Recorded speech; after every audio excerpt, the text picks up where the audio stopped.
Bien, queridos hermanos, el Señor les bendiga en este día que es tan hermoso y es tan bueno para cada uno de nosotros el poder estar acá en la casa del Señor. Para mí, debo comenzar con agradecimiento.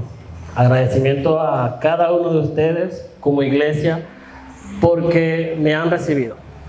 Sí, me han recibido, me han ayudado. Puedo pertenecer a este lugar y no saben lo bonito que se siente poder servir al Señor en medio de cada uno de ustedes, poder ser también de bendición para ustedes y que ustedes también sean de bendición en mi vida. Por mucho tiempo estuve acá en este país sin poder congregarme continuamente como lo estoy haciendo ahora, por motivo de trabajo. Pero orando al Señor, pedía por una congregación donde yo pueda crecer, donde yo pueda también servir, y el Señor respondió mi oración. Y lo ha respondido a través de cada uno de ustedes, donde puedo sentir el amor de Dios también. Le doy gracias a Dios por permitirme estar acá en esta mañana, de tener este privilegio también de poder expresar la palabra de Dios y poder ser de bendición en sus vidas. Es bonito sentirse así, sentirse que pertenecemos a un lugar, que pertenecemos a una gran familia, como lo es Monte de los Olivos. Mi deseo es que puedan seguir, que el Señor les pueda seguir bendiciendo sus vidas en esta mañana y que este tiempo sea de agrado y que puedan recibir la palabra de Dios. Como les decía, es bonito poder ser parte de una familia. Se siente muy bien. Como también es bonito ser parte de una organización, de una empresa. Nosotros cuando estamos estudiando, estamos formando, siempre deseamos pertenecer a una buena empresa. Siempre hay sueños, siempre hay ilusiones, pero el Señor puede guiarnos en medio de todo esto. Qué bonito también poder pertenecer a un equipo. Esta semana experimentamos situaciones buenas, situaciones no tan buenas, pero Dios se manifestó en medio de cada una de ellas. Lamentablemente, mi equipo no pasó a la mundial, pero el equipo de ustedes sí pasó a la mundial. Así que les felicito por eso, porque se esforzaron, se vio el esfuerzo que hacen, la preparación que tienen para poder enfrentarse en medio de cada juego y poder dejar todo allí para poder avanzar y poder ser escuchados ante el mundo. De verdad los admiro bastante. Les admiro bastante como equipo, porque aunque yo no sé mucho de fútbol, pero estos tiempos así de competencia también nos ayuda a estar pendiente, ¿no? Y pude ver y analizar. Como nación, ustedes se sienten quizás bendecidos porque lograron pasar a un evento mundial que se hace cada 4 años. Su país será escuchado a nivel mundial y es una bendición poder ser parte de ese equipo. Ustedes pueden ponerse su camiseta y decir: mi país está allí, mi país está luchando por algo bueno. Y yo me imagino que cada jugador del equipo experimenta cambios, tiene que hacer cambios. Yo creo que los que saben de fútbol, los que saben de juego, también se podrán dar cuenta que de repente hay ciertos errores, ciertas cosas que deben mejorar. ¿Sí o no? Los que saben o los que han visto a su equipo, ¿piensan o sienten que deben mejorar en algo? ¿O el equipo está al punto para llegar y ser campeones mundiales? Dicen que hay que mejorar, ¿verdad? No sé mucho de este tema, pero yo sé que hay que mejorar. Pero de eso se trata el formar parte de este equipo. Ellos tienen bendiciones, pero también tienen demandas, ¿cierto? No pueden llegar a un partido sin haber practicado, sin haber estado en formación, tanto física, emocionalmente, psicológicamente, todo. Es una formación completa, integral. Ahora, ¿qué tiene que ver esto con nosotros? ¿Cómo podemos comparar este hecho con nosotros como iglesia? Sencillamente, formamos parte de una gran familia, formamos parte de una comunidad en la cual Dios se está manifestando, en la cual Dios está hablando, ¿cierto? Entonces, en la carta de Colosenses, allí donde nuestro hermano estuvo leyendo, vamos a estar estudiando, vamos a estar meditando en la palabra de Dios.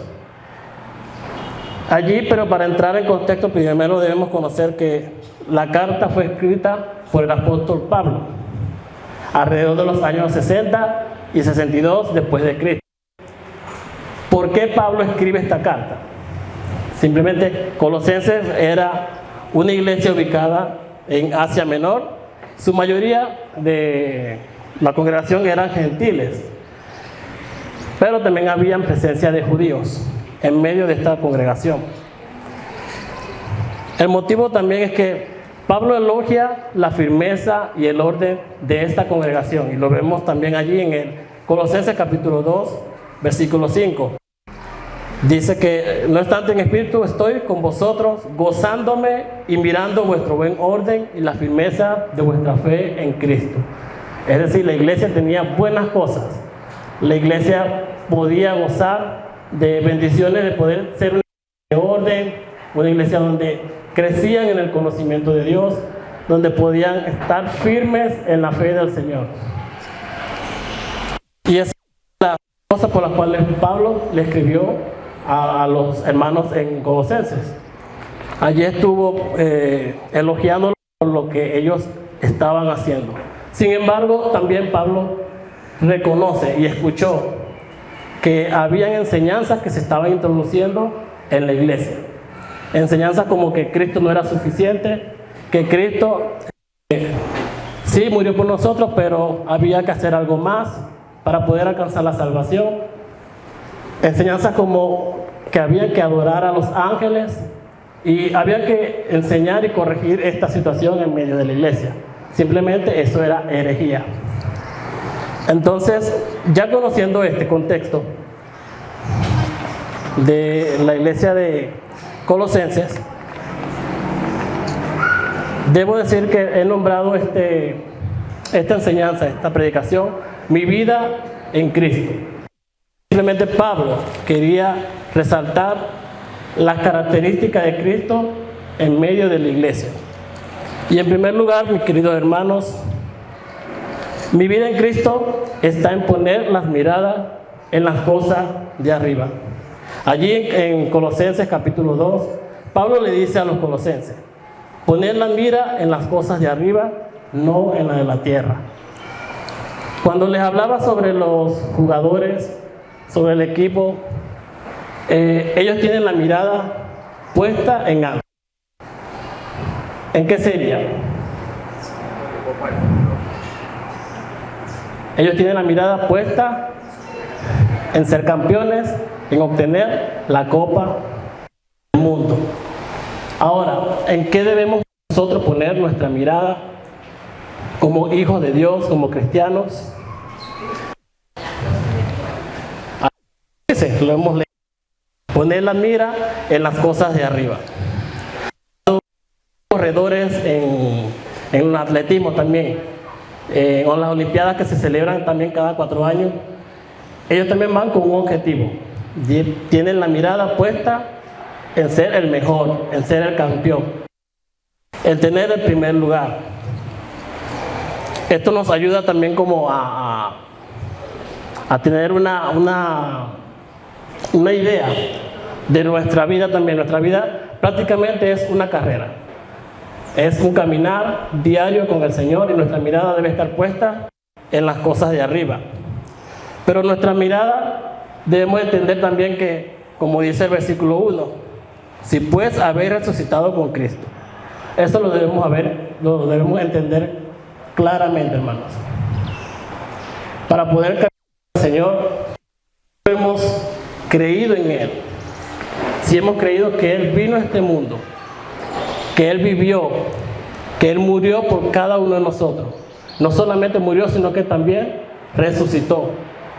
Si nosotros creímos que Él resucitó, también nosotros hemos resucitado con Él. Amén. Por eso dice, busquen las cosas de arriba, donde está Cristo sentado. Cuando medito en lo que se refiere a que Cristo está sentado, nos habla sobre la autoridad de Jesucristo. El Señor está en su trono. El Señor gobierna. Pero la pregunta es, ¿gobierna en tu vida? ¿Dónde ves a Cristo? El Señor está sentado en su trono. Dice allí, haber resucitado con Cristo, buscar las cosas de arriba, donde está Cristo, a la diestra de Dios. Hermano, cuando yo medito en esto, en el poder de Dios, en el poder de Cristo, en lo que Él ha hecho, en su obra, me lleno de gozo. Me lleno de gozo porque reconozco el poder de Dios. Reconozco que Él tiene la autoridad por sobre todas las cosas. Que Él ha resucitado. Él venció a la muerte. Eso me llena de paz. Me llena de confianza y seguridad porque he creído en un Dios todopoderoso. En un Dios que tiene el control de todas las cosas. Aun cuando han sucedido cosas fuertes, de repente cosas que nos perturban o quizás puede desviar nuestras miradas del Señor. Pero cuando nosotros realmente conocemos a Jesucristo, cuando dedicamos tiempo en estar con Él, en saber lo que Él quiere para nuestras vidas y el poder, la autoridad que el mismo apóstol Pablo le da a conocer a los hermanos de Colosas. Pablo quiere que ellos vean que Jesucristo es el Señor por sobre todas las cosas. Y cuando nuestra mirada está puesta en Él, nada en este mundo nos podrá mover. Nada. Porque hemos confiado en un Dios, poder y la autoridad sobre todas las cosas. Cuando hablamos que hemos resucitado con Cristo, debemos entender que cuando Cristo resucitó, dejó la tumba. Nosotros también debemos dejar esa tumba. Porque hemos resucitado con el Señor desde el momento que hemos creído en Él, que hemos puesto nuestra fe, nuestra esperanza, nuestra confianza en el Señor. Él nos ha resucitado. Y hermano, nuestra fe se basa en eso, en la resurrección de Jesucristo. Yo creo que no podemos reunirnos acá hoy si no creyéramos eso. No tendría sentido. La iglesia no tendría sentido si Jesucristo no hubiese resucitado, si no se hubiese levantado entre los muertos. ¿Para qué nos reunimos? ¿Qué esperanza tendríamos entonces? Pero nuestra mirada debe estar puesta en las cosas de arriba, en la muerte y resurrección de Jesucristo. Nuestra mirada debe estar puesta en el trono del Señor. Y así vamos a poder experimentar cosas buenas y agradables para nuestras vidas. El versículo 3, el apóstol Pablo le dice a la iglesia: porque habéis muerto y vuestra vida está escondida con Cristo en Dios. ¿Qué quiere decir? Hemos muerto. El viejo hombre se refiere a nuestra vida pasada. Ya nosotros, los que hemos creído en el Señor, tenemos una nueva naturaleza, que es Cristo Jesús. Hay un versículo muy común, muy conocido, Gálatas 2:20. Le invito a alguien que pueda ayudarme con esta cita, Gálatas 2:20, y otro hermano que pueda ayudarme con 2 Segunda de Corintios 5:17. Vamos a leer lo que Pablo también le dice a otras iglesias en cuanto a este tema. Gálatas 2:20 y 2 Corintios 5:17. Con Cristo estoy juntamente crucificado, y ya no vivo yo, mas vive Cristo en mí. Y lo que ahora vivo en la carne, lo vivo en la fe del Hijo de Dios, el cual me amó y se entregó a sí mismo por mí. Amén. Crucificados con Cristo. 2 de Corintios 5:17. De modo que si alguno está en Cristo, nueva criatura es. Las cosas viejas pasaron, he aquí, todos son hechas nuevas. Amén. Todas las cosas son hechas nuevas. Es decir, hemos muerto a nuestro viejo hombre. Qué poderoso es nuestro Dios, ¿verdad? Para hacer las cosas nuevas en nuestras vidas. Creo que si miramos al pasado, nuestra vida, lo que hacíamos, lo que pensábamos, realmente podemos agradecer al Señor esa obra que hizo en nosotros. El poder ser una nueva criatura. Las cosas viejas pasaron. Todas, absolutamente todas, son hechas nuevas. Qué bendición poder contar con esto. Y dice en el versículo 3, con Cristo en Dios. Esto no me da más que seguridad, hermanos. Confianza que estoy en las manos del Señor, que estoy en sus manos poderosas y que nada ni nadie me va a poder arrebatar de sus manos, porque Él lo dice así, es una promesa. En Juan capítulo 10, versículo 8 y 29, Jesús lo da a conocer. En sus manos estamos seguros, estamos escondidos en Cristo. Y nada, como lo dice el apóstol Pablo en otra carta a los romanos, en el capítulo 8, versículos 35 al 39. Si quieren lo pueden corroborar luego en sus casas. Y es que nada, hermano, nada en esta vida nos podrá separar del amor de Dios. Nada, ni tribulación, ni persecución, nada. Nada de lo que fue creado. ¿Y por qué es importante conocer y saber esto? Como hablábamos esta semana, vimos la noticia de este hermano que fue asesinado por predicar la palabra de Dios. ¿Está usted preparado para experimentar esto? Dar su vida.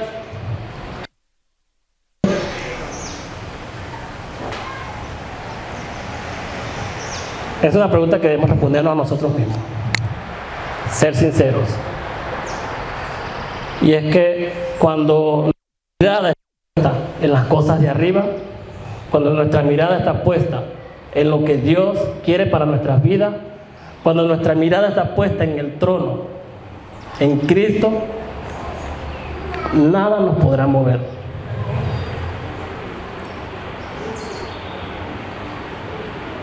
Un ejemplo claro también lo tenemos en la palabra, cuando Esteban fue apedreado. Un momento difícil, rudo. Nadie, yo creo que nadie quiere eso. Nadie. Ser apedreado. Pero en ese momento él vio algo. ¿Sí recuerdan la historia? ¿A quién vio Esteban? Estaba viendo a Jesucristo. Y yo creo que eso es lo que le ayudó a soportar.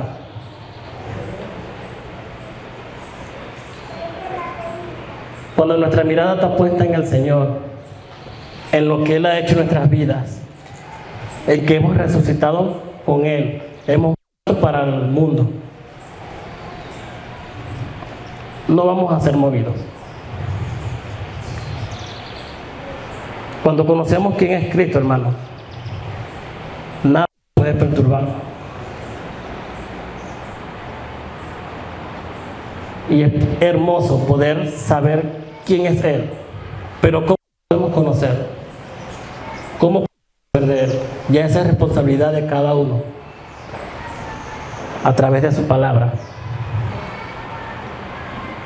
Leyendo, meditando, estudiando.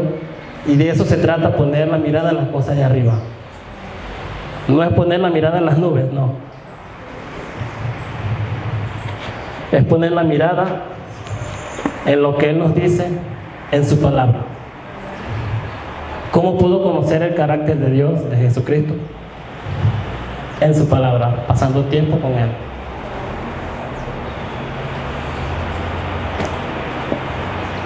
En el versículo 4 hay una frase aquí importante, y es que dice: cuando Cristo da vida. ¿Es Cristo tu vida?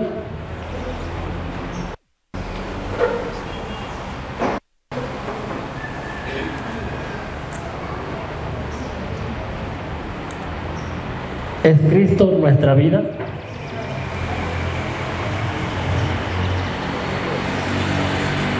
Creo que cuando ponemos nuestra mirada en el Señor se basa solo simplemente en eso: mi vida en Cristo. Es una vida constante, diaria, no es que hoy decido ser cristiano, mañana no. Cada día que me levanto, vivir la vida en Cristo. Cristo viene a hacer todo para nosotros. En segundo lugar, queridos hermanos, mi vida en Cristo está en hacer morir lo terrenal. Ya una vez puesta mi mirada en el Señor, una vez puesto mis ojos en Él, mi confianza puesta en el Señor, nos vamos dando cuenta que también debemos hacer morir lo terrenal en nosotros. Pablo les escribe a una iglesia. Pablo le escribe a alguien que conoce ya del Señor. No le está escribiendo a los inconversos, a los no creyentes, a los incrédulos, no. Pablo le escribe a la iglesia: deben hacer morir. Lo dice en el versículo 5.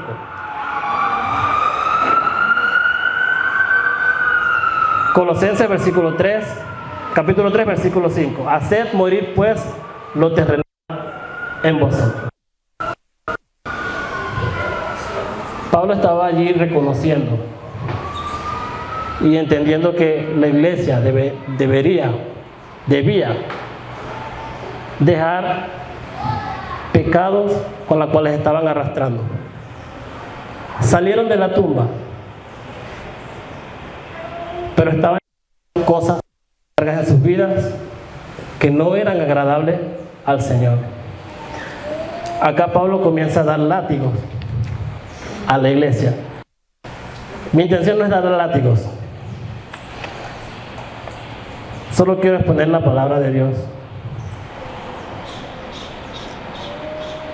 y hacerles entender también como yo entendí, porque cuando uno predica, cuando uno habla y enseña la palabra de Dios, primero experimentamos nosotros. Yo creo que el pastor también lo debe saber. Primero experimentamos nosotros la palabra para poder compartirla a ustedes. Y el Señor me ha confrontado en estos últimos tiempos. El Señor me ha dicho: ¿tienes tu mirada puesta en mí? Porque si hay alguien que es bastante complicado y lleno de ansiedad, ese soy yo. Pero el Señor me ha dicho: pon tu mirada en mí. Pero también me ha dicho: debes hacer morir. ¿Qué debemos hacer morir? Allí el apóstol Pablo nombra una lista de pecados morales, quizás estaban ocurriendo dentro de la iglesia, quizás no, pero yo Personalmente pienso que el Espíritu habla a nuestras vidas. Y si Pablo quiso escribir esto, fue por un propósito. En la iglesia no debe haber fornicación, sexo antes del matrimonio.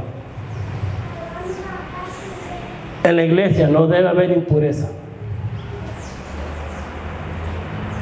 Todo aquello que quita lo puro. Con los jóvenes hablaba la semana pasada que todo lo puro es aquello que está concentrado, que no tiene contaminación. Y como iglesia debemos mantenernos puros, hacer morir toda impureza, pasiones desordenadas.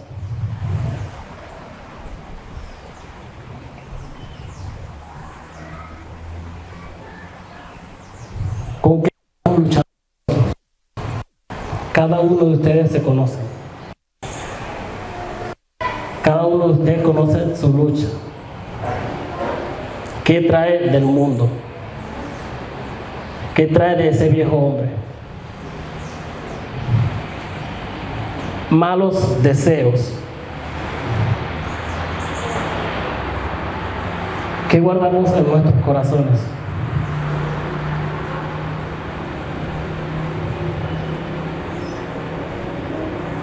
¿Qué debemos hacer morir?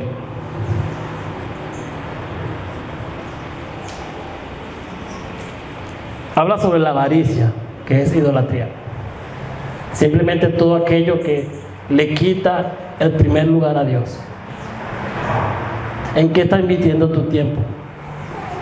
¿En qué estás invirtiendo tu esfuerzo?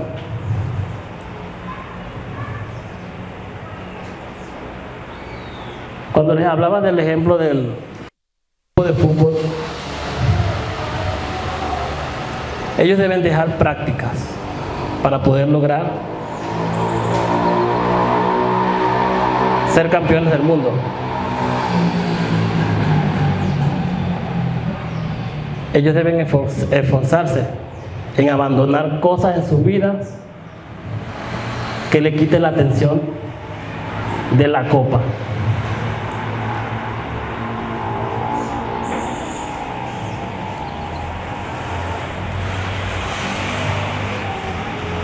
No hay opción para el cristiano, hermano. No hay otra opción. La palabra dice, haga morir. Cuando tenemos una planta, ¿a quién se le ha muerto una planta? A mí se me muere rápido. Yo no puedo tener plantas porque se me mueren rápido. ¿Y con qué quiero decirle esto? Cuando tenemos una planta, la queremos ver bonita, floreciente, ¿qué debemos hacerle? Regarla, cuidarla, alimentarla. Pero ¿por qué ella muere? No la cuidamos, no la alimentamos, no la regamos. En nuestras vidas hay una planta. La planta del viejo hombre que debe morir. Ya no la riegue más. Ya no la alimente más. Deje que muera.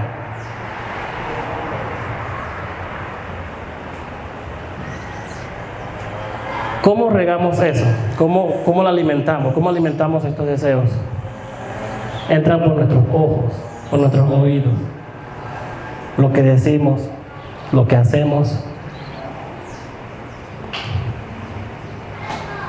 Santiago en su carta dice que el pecado lo alimentamos. Él enseña que el pecado lo alimentamos y hasta que llega el punto de dar a luz.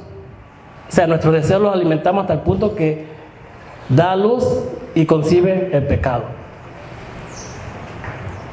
Ya no alimente más esa planta y déjela morir.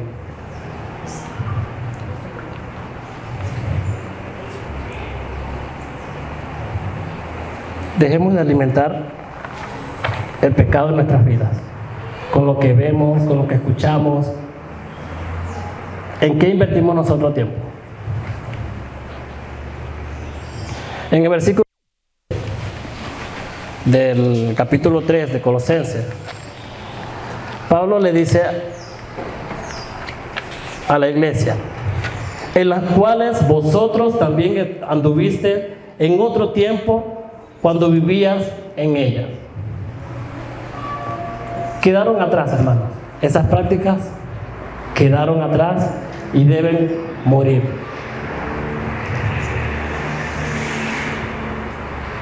También en el versículo 8 nos da otra lista más. La primera nos trataba sobre el aspecto moral, nuestro cuerpo. Pero acá también está dando otra lista. Y dice, pero ahora, en el versículo 8, pero ahora dejad también vosotros todas estas cosas. ¿Cuáles cosas? Dice, también dejad.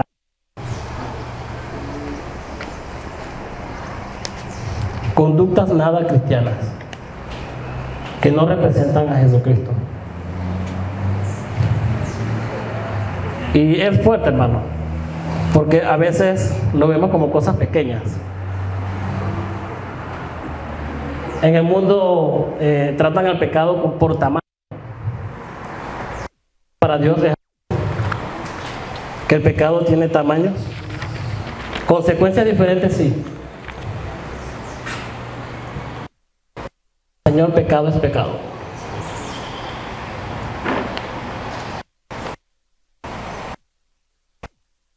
Dice todas estas cosas: ira,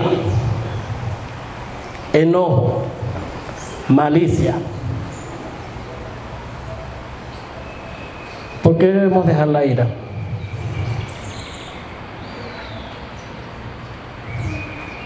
La palabra dice: airaos, pero no pequéis. Y es que simplemente cuando estamos en ira, estamos en la línea de pecar. Entonces, ¿para qué me voy a exponer? Simplemente me echo atrás y me aparto de la ira.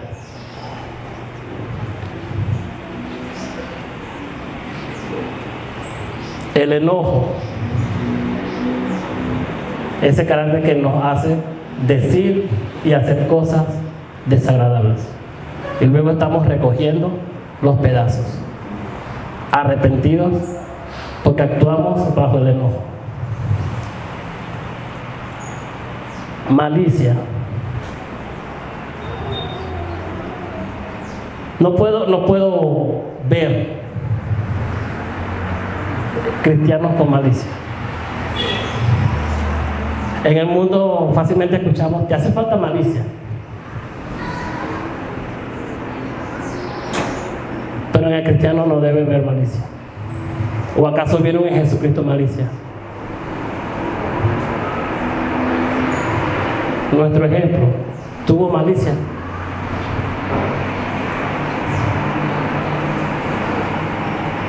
Blasfemia.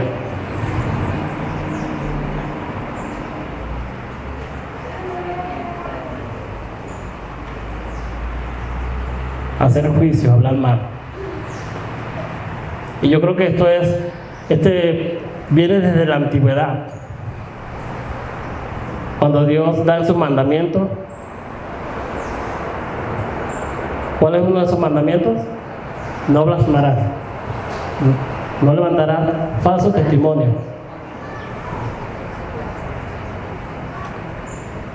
Fíjense cómo Dios desde un principio viene tratando esto, porque a Él no le agrada, simplemente porque representa un contrario a Él.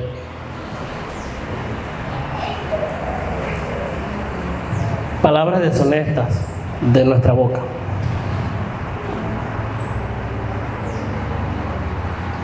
Hermano, nuestra vida en Cristo se trata de cambios.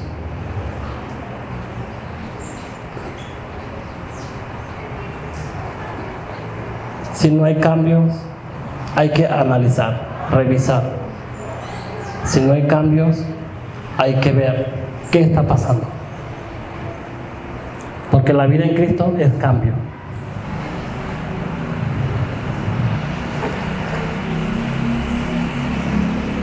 Fácilmente de nuestra boca que sale.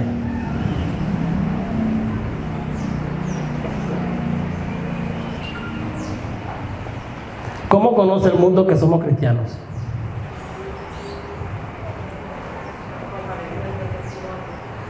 Nuestro testimonio, nuestra forma de andar, de pensar, de hablar. Qué bonito que cuando te expreses o estés conociendo a alguien y esa persona diga, oye, tienes algo diferente. Tienes algo diferente en ti. Y es simplemente que no te está viendo a ti, está viendo a Jesucristo. En el versículo 9 hay una característica muy importante. Los otros, habiéndose despojado del viejo hombre con sus hechos, la mentira. También en el mundo podemos escuchar y ver cuando dicen, no, pero es una mentira pequeña, una mentira piadosa. Lo han escuchado, ¿cierto? Mentira es mentira. La mentira no tiene medida. Pero ¿qué dice Jesús de la mentira? Alguien que me pueda ayudar con Juan capítulo 8, versículo 44. Juan capítulo 8, versículo 44. Y allí veremos por qué es importante dejar la mentira, no ser tan fácil para mentir. Vosotros sois de vuestro padre, el diablo, y los deseos de vuestro padre queréis hacer. Él ha sido homicida desde el principio y no ha permanecido en la verdad, porque no hay verdad en él. Cuando habla mentira de Jesús, habla porque es mentiroso y padre de mentira. ¿De quién es la mentira? El diablo. Entonces, en el Hijo de Dios, en los hijos de Dios, en el cristiano, ¿debe haber mentira? Para nada. Ya no somos hijos del diablo, somos hijos del Señor. Practicamos la verdad. Pablo allí dice, no mintáis los unos a los otros habiendo despojado del viejo hombre. La palabra acá, despojado, habla de algo violento, algo que se quitó.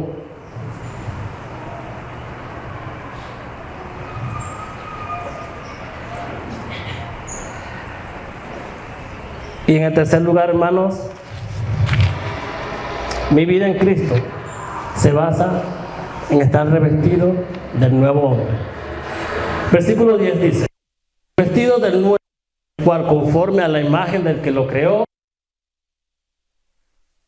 pleno. No hay griego ni judío, circuncisión ni incircuncisión, bárbaro ni escita, siervo ni libre, sino que Cristo es el todo y en todos. Pablo usa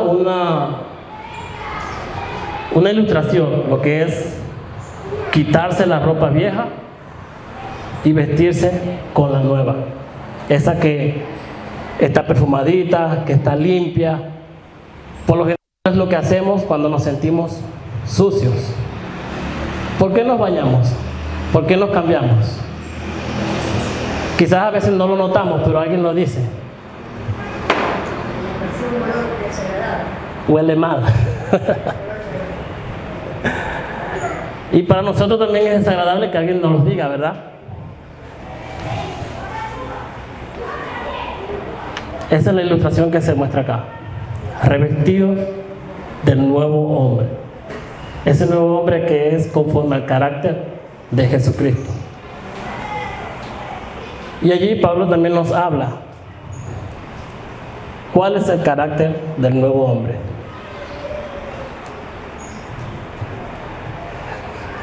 El apóstol Pablo dice, dejen esto, le da la lista, pero también le dice, y les da la lista también. Y allí la vemos. El versículo 12, vestido pues como escogido de Dios, santos y amados. Hermanos, nosotros fuimos apartados.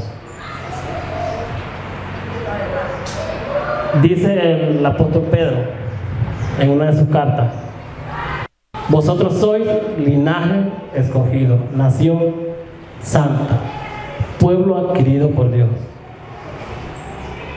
Hubo un precio para eso. Sangre derramada.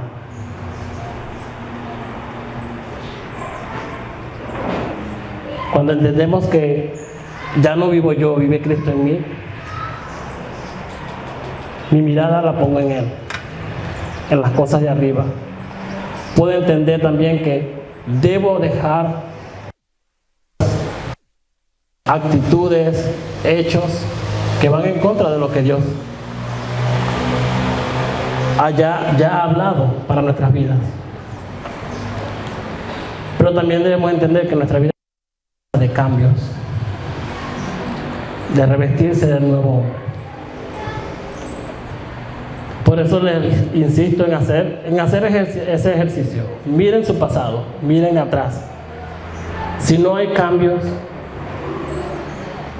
si no hay ese de despojarse,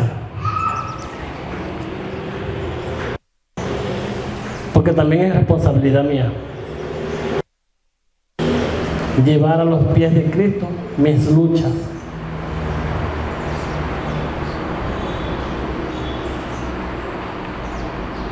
Nosotros solo no podemos. El hombre, a través de la historia, vemos que no puede. El cambio solo lo vamos a experimentar en Jesucristo. Cristo en nuestra vida.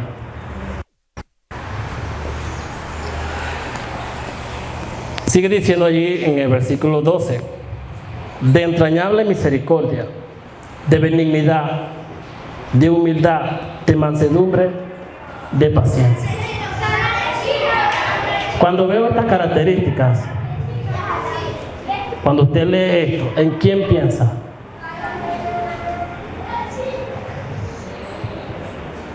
Yo pienso en Jesucristo. El carácter de Jesucristo.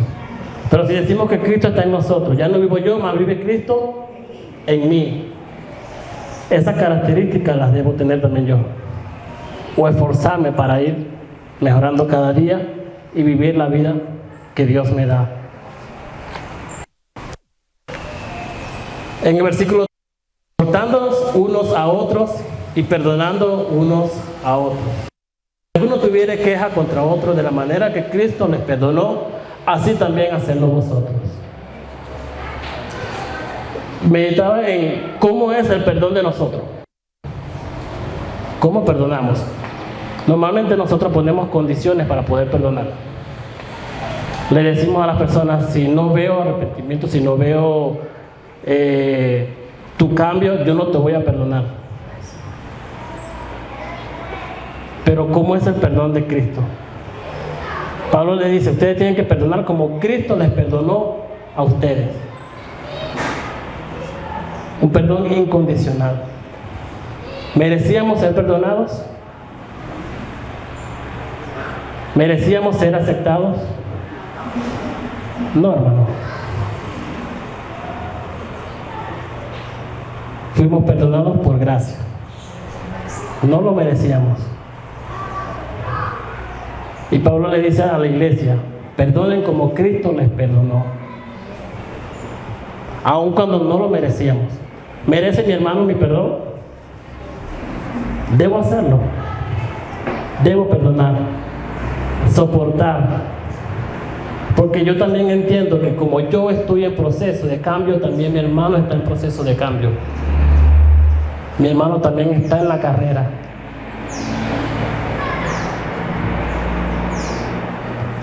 Y eso es lo que nos va a ayudar como iglesia a seguir adelante. Soportándonos unos a otros, perdonándonos unos a otros, como Cristo lo hizo con cada uno de nosotros. ¿Cuánto te perdonó el Señor? ¿Y cuánto nos perdona el Señor? ¿Debemos perdonar entonces a nuestros hermanos todos los días? Pero también debemos orar para que el Señor también actúe en su vida y también pueda experimentar los cambios que usted está experimentando también. Sigue diciendo el versículo 14: y sobre todas estas cosas vestidos de amor, que es el vínculo perfecto. Ya usted se vistió, ya usted se puso su traje, pero le falta la cerecita. Le falta ese adorno para terminar, para culminar, que es el amor. Simplemente habla del carácter de Dios. El amor.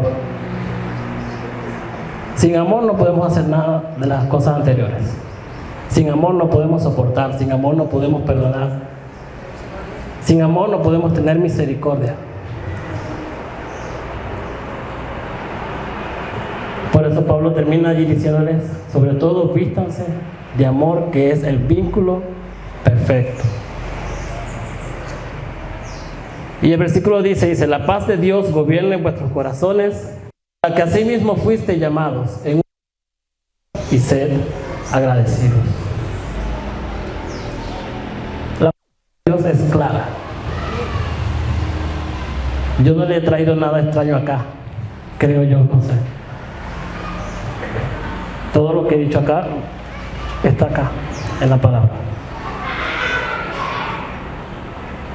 Yo les invito a que ustedes puedan leer esta carta.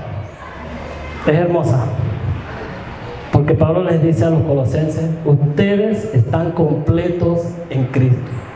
Ustedes no necesitan nada más. Así que pongan su mirada en el Señor. Ya usted no necesita un manto, usted no necesita cosas que se ven en el mundo de falsas enseñanzas. Usted está completo en Cristo. Y como usted está completo en Cristo, usted pone su mirada en Él, su confianza y su esperanza en Él.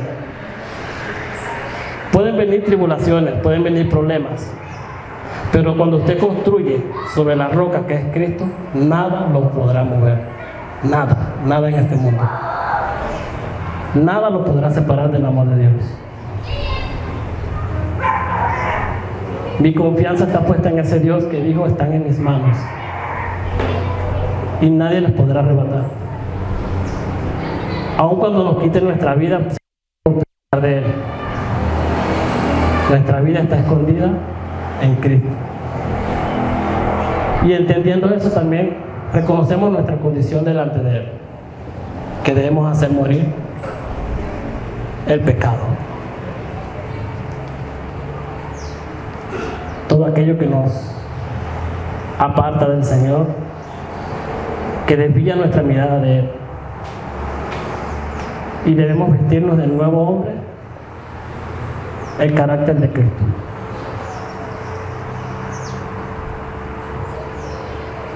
El versículo 15 termina diciendo: sed agradecidos. Yo agradezco al Señor por eso, y por todo lo que recibo, por todo lo que tengo. Entendiendo esto, hermanos, humillémonos delante del Señor y vivamos una vida agradable delante de Él, como escogidos de Dios, santos y amados. Allí donde está, le invito a que pueda inclinar su rostro un momento y pueda concentrarse en la presencia de Jesucristo. Ore por su vida.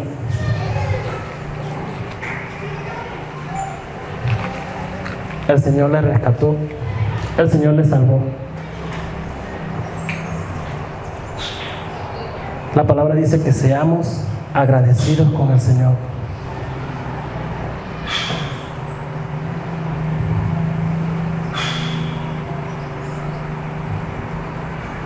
aún en medio de las situaciones que podamos experimentar, Él está en su trono. Él no deja de ser Dios. Y nuestra mirada debe estar puesta en Él.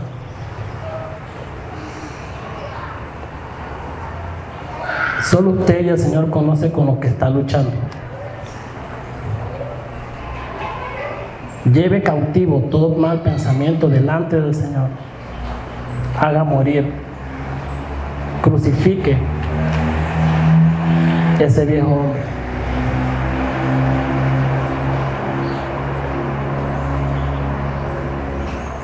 Y vístase de nuevo.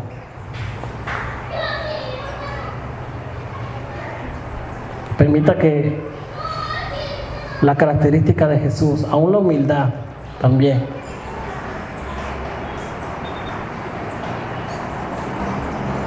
pueda verse reflejado en su vida. Agradezca al Señor por su misericordia, por su amor, su bondad. Padre, en esta mañana, Señor, te damos gracias por tu misericordia, por tu gran amor en nuestras vidas, Señor. Gracias te damos porque tu palabra permanece, Señor. Y en ellas podemos ver y encontrar grandes verdades para nuestras vidas. Te rogamos, Señor, te pedimos que esta palabra pueda calar lo más profundo de nuestros corazones. Y que al regresar a casa o al ir a nuestras actividades, Señor, podamos tener nuestra mirada puesta en ti siempre, Señor. Que podamos reconocer que tú eres el Señor, que hemos resucitado contigo y que hemos muerto al pecado. Cumple tu propósito, Señor, en nuestras vidas. Cumple tu propósito, Señor, en esta congregación. Y permite, mi Dios, que podamos aprender cada día más de ti. Poder acercarnos más a tu presencia, Señor, para ser renovados, ser transformados por el poder de tu Espíritu Santo en nuestras vidas, Señor. Gracias te damos, Señor, y tuya, Señor, es la gloria, tuya es la honra, Señor, en el nombre de Jesús. Te damos gracias, Señor, porque reconocemos que debemos ser agradecidos por todo lo que tú has hecho en nuestras vidas y por lo que seguirás haciendo también, Señor. Gracias te damos, Señor, en el nombre de Jesús. Amén.